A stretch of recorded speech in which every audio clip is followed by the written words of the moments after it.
Okay, family, I done got chosen again by Fred to cook this. This is a beef. What is it? Corned beef. This is a corned beef Brisket. Brisket.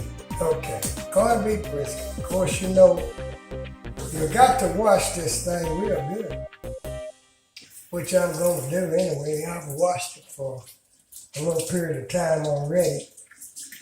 And I like to try to get all the salt out of things, as much salt as possible, because a lot of it is packed in salt. But, say what, Frank? It's grinding salt. Well, it's grinding salt, as Frank say.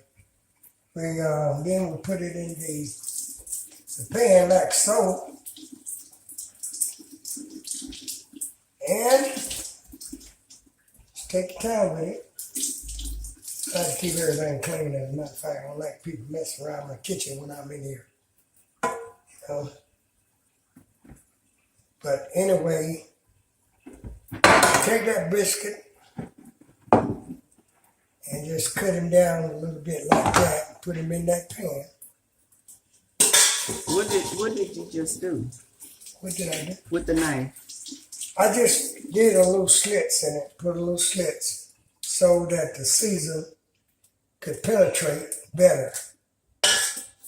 But every time I prepare one of these things, we wind up eating the whole thing in about one sitting. So this is one reason I wasn't really so happy about cooking another brisket, because I know what happens whenever I start eating it. What I do is I use the spices that comes in it, that comes in the pack, that's packed with it. Then I take it and just rub it in.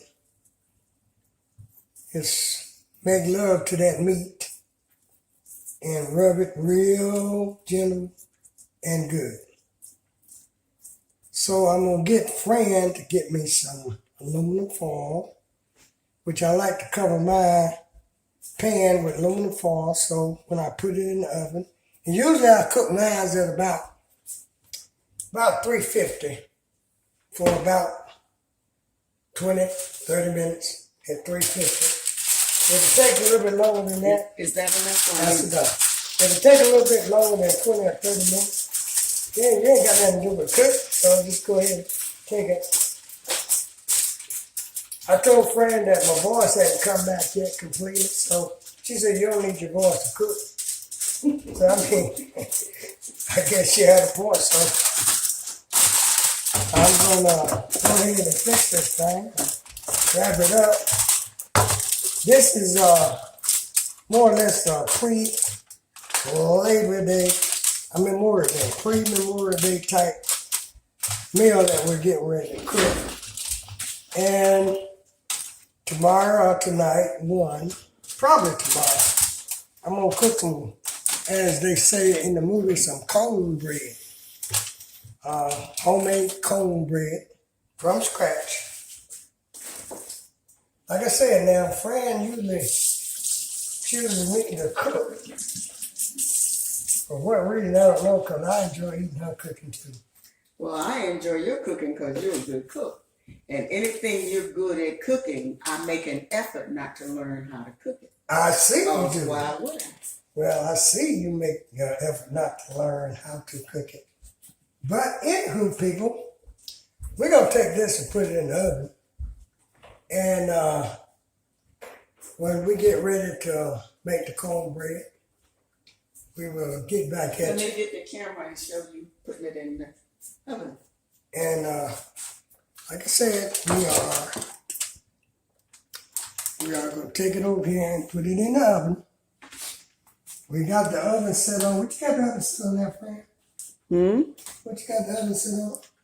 350. Yeah, I got the oven set on 350. I like to let mine cook real slow. And that way it's tender. Everything is so tender on it till it just melts in your mouth. And it has to melt in your mouth because, like I said, we usually eat a whole one in one sitting. You know, which is ridiculous, but it happens. But anyway, fam, just stick with us. We'll be back to show you the end results. Thank you. Okay, YouTube family. Last night rather, you saw my friend and myself had did a corned beef brisket. This is the brisket. It is done. It looks delicious. As a matter of fact, it tastes delicious because I took a little bite while Fran was outside. But anyway, what I'm going to do today is what I promised you all. I'm going to do my cornbread. I call it cornbread because of the movie. But I'm going to use a cup full of self-rising cornmeal. Self-rising cornmeal. Now, there's nothing special about it. You use the name brand that you want to use. I'm not picking any particular name brand to use. I'm going to use 1.5 cups of self-rising cornmeal. Now, Fran don't particularly care for sugar in her cornbread, but I do. So I'm going to use a 3/4 tablespoon of sugar. 3/4 tablespoonful of sugar. Now, another thing that Fran don't particularly care about is using mayonnaise in her cornbread. But I like using it in mine because actually the mayonnaise is made out of mine. The mayonnaise is also made out of eggs. So I use 2 tablespoonfuls of it to substitute for my eggs. Now I like using buttermilk. A lot of people like to use the regular sweet milk, 1%, 2%, 3% milk. Buttermilk. But I like to use the whole buttermilk. Now also, I add a tablespoonful of self-rising flour. That's to make it come up and look real pretty when you finish with it. A heaping tablespoon full of self-rising flour. Now, I had preheated the oven already to 425. I'm gonna mix this up real good because I gotta get that grease out of the oven real quick like. Because like I said, I put it in the oven a little while ago. And I'm gonna take it out of there. So we're gonna just add just a little bit more of buttermilk. You know, when you really know if you can cook or not, is if you really enjoy eating your own cooking. And I enjoy eating my own cooking. So I guess I know I can cook a little bit. Now, don't get me wrong, Frances can burn. She can really burn. I mean, she's a fantastic cook. Fran just loves for me to do the cooking. But when we have events or whatever we used to have a lot of people that came over. We both shared the cooking. So I'm going to go over into the oven. Show them the consistency. Well, Pour it off with a spoon so you could make it. Fran got me showing you all the consistency. See, it just rolls off that spoon. Yeah, it's not real thick. It's not real thick. But I'm going to go ahead and get the grease before it get too hot. Out of the oven. Out of the oven, and I'll be right back over there.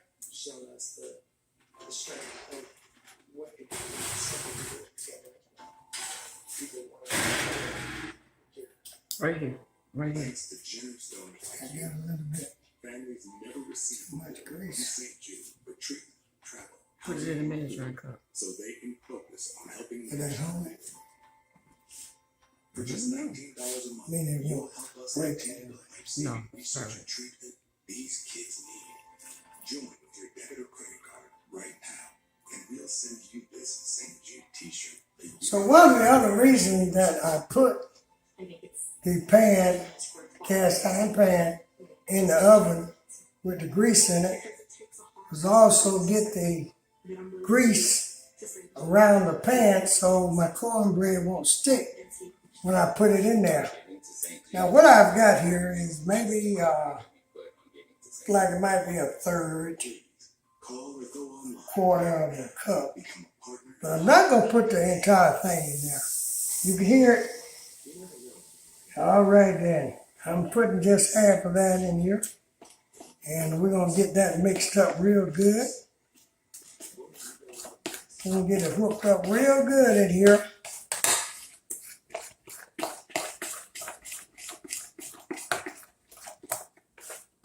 And we're going to have this thing here looking and smelling mighty good here just in a little bit. Just in a little bit. Okay, as you see, we've got the grease mixed in real good. You don't see any grease laying around the bowl or on top of it. Pour it off the spoon. See what I mean? You know, my sidekick over there giving me instructions as to how to make this presentation, how to present it to you all, because when I cook, I just get in there and cook like my mama taught me, and don't worry about the rest of it. So we're going to get Fran to see if she can move that camera around a little bit while I'm pouring this up in the pan here. And we're going to get it ready to go into the oven.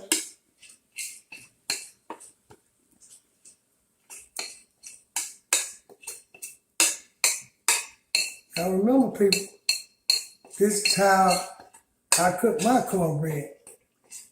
Normally, if I'm cooking cornbread and Fran is going to eat a good amount of it, then I usually have to fix maybe 2 pounds, or either I just have to not put as much mayonnaise in it to substitute the eggs that I usually do, and not put in sugar in it, because Fran don't really like sugar in hers.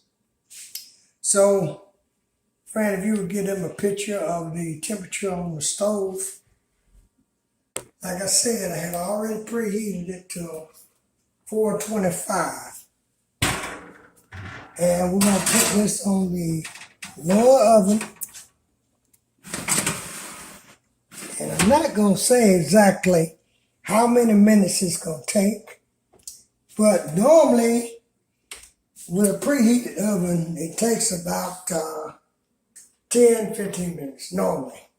But what we're going to do is we're going to come back to you and show you the rest of it as soon as we get ready to take it out of the oven. So we're not going to have you just sitting around waiting for something to cook and getting hungry. So we just go come back and show you the rest of it later. Thank you. Under the sunflower forest here. Okay, people, we are getting ready to take this cornbread out of here I don't even know what that is. and show you what we got, what we're cooking with. Excuse my vertical zucchini. Now, how you like that? Can't even get in here. How you like me now? Looks good. Looks really good. Mighty good. But anyway, we're going to taste it and we'll let you know how it tastes. So, let's Babby with his sidekick friend. So this one I'm gonna come back here and trim up all these leaves here. You should put the other plate on top of it and turn it right side up. Show the pretty side. That is the pretty side. That's the pretty side. Right behind you, Jerry. What is adventure in there? So I'm halfway up the meandering path, trying to not fall and get the shot. Turn it right side up. So here on this side of the tomato arch, it's a lot more. Well, What a difference. You guys see? I thought that was the pretty side. Because that's the side that It's not home in the garden. you cut on and you start eating on. But Fran want me to turn it over Jerry, that's where they're so Jerry's you all can see the other side. into the house tonight. Wow. So I guess I'm gonna have to wash dishes. In order to turn it over, I'm gonna have to get another plate.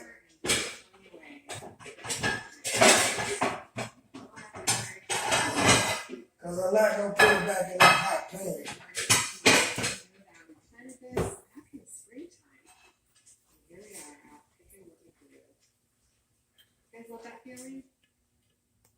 Okay, here we go, people. That's the pretty side. Voila. With stuff that's gonna go. That is your cornbread. As Eddie Murphy said, you gonna eat your cornbread? What was the name of that movie? I don't know what the name of that movie. But anyway, that's Bambi with his sidekick friend.